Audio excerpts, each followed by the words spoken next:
Olá, pessoal. Eu espero que todos estejam bem. Hoje eu quero dar continuidade ao nosso tema, que é a industrialização, tá?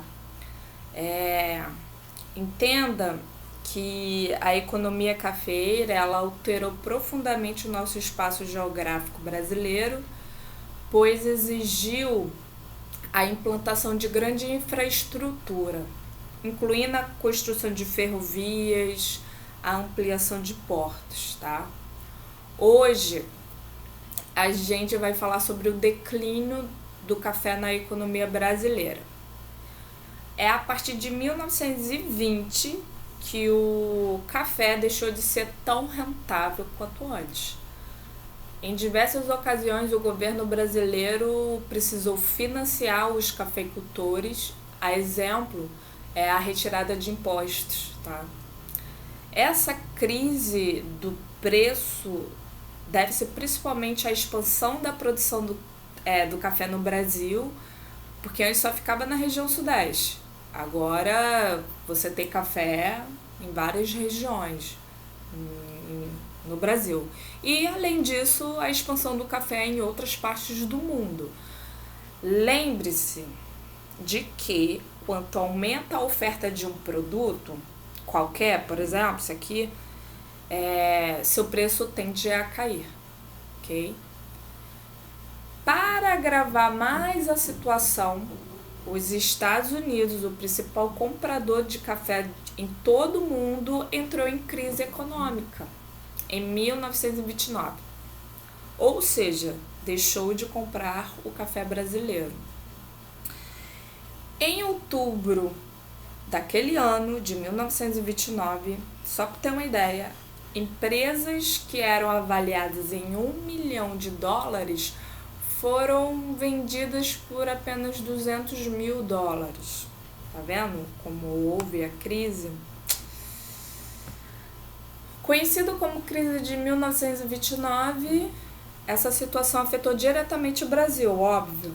Grupos políticos descontentes com o apoio que o governo dava aos cafeicultores organizaram um golpe que levou Getúlio Vargas ao poder.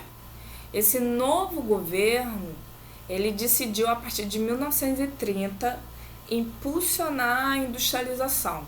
Então, o café lentamente deixou de ser o carro-chefe da economia brasileira, tá?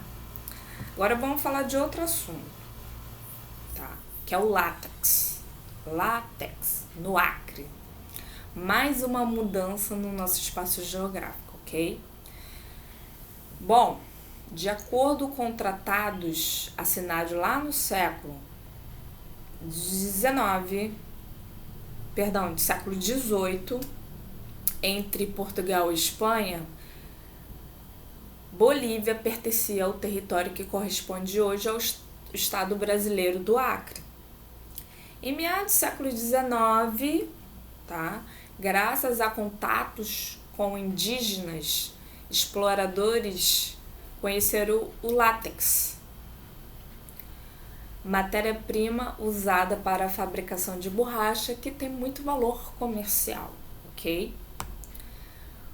Como as fronteiras entre Brasil e Bolívia não estavam totalmente demarcadas, muitos seringueiros que avançavam pelos rios e florestas nem sequer sabiam que estava em território boliviano, ok? Então, nessa época, secas prolongadas no Nordeste brasileiro levaram a população sertaneja a procurar trabalho nessa região, que hoje corresponde ao Acre. Crescia o número de brasileiros em terras bolivianas e, consequentemente, a tensão entre os dois países surgia. Mesmo assim, os ricos comerciantes da borracha, que obtinham grandes lucros intermediando a venda da produção dos seringueiros para indústrias europeias e estadunidenses, ou seja, Estados Unidos, incentivaram fluxos migratórios ainda maiores para o Acre. O governo boliviano, na época, protestou diante dessa invasão e passou a cobrar impostos dos seringalistas, tá? Geralmente donos de seringais. A tensão era tanta que o exército boliviano tentou expulsar os brasileiros, que reagiram violentamente, iniciando um grande conflito. Após meses de violência, em 1903, foi firmado o Tratado de Petrópolis, acordo entre o Brasil, né, com a Bolívia. O Brasil ficaria com o Acre, indenizando a Bolívia em 2 milhões de libras esterlina. O que aconteceu? Cederia pequenas áreas do estado do Amazonas e de Mato Grosso. Além disso, o Brasil se comprometeu a construir a ferrovia Madeira-Mamoré para levar produtos da Bolívia até o Atlântico. Lembre-se que a Bolívia ela não tem acesso ao mar não, tá? Lógico que não aconteceu essa ferrovia, tá, pessoal? Todo esse processo de ocupação que ocorreu ao mesmo tempo que o café do Sudeste era o principal produto do nosso país, tá? Da mesma forma que em outras províncias, como em São Paulo, no Acre, fazendeiros tomaram posse dessas terras enquanto migrantes nordestinos trabalhavam por baixos salários.